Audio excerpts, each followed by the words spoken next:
Alright, so guys, nagpapadede na si Mrs. Greg. Kaya lang yung isa nasa labas, hindi yung makakadede. Ibabalik natin sa loob. Ito ka. Halika dito.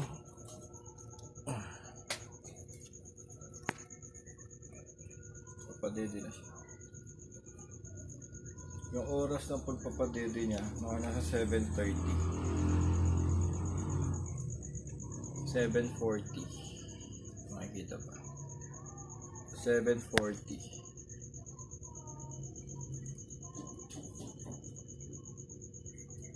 Bago siya pumunta dyan sa nest box, lilinisin niya muna yung kwan niya, yung paa, tapos yung mga nipples, saka yung kamay niya, para malinis siya kapag pumasok siya dyan sa nest box.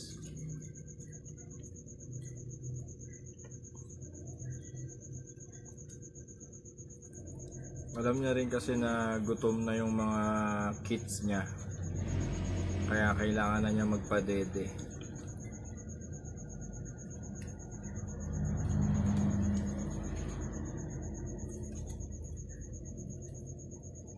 Bago siya magpadede, kakain muna siya ng kakain, tapos iinom siya ng iinom, para yun yung magiging kwan niya.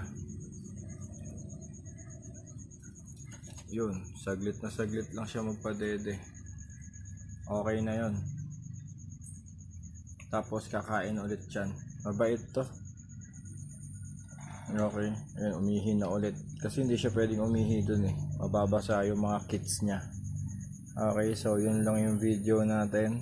Hindi ko alam kung kailan ko may upload to. Bye bye.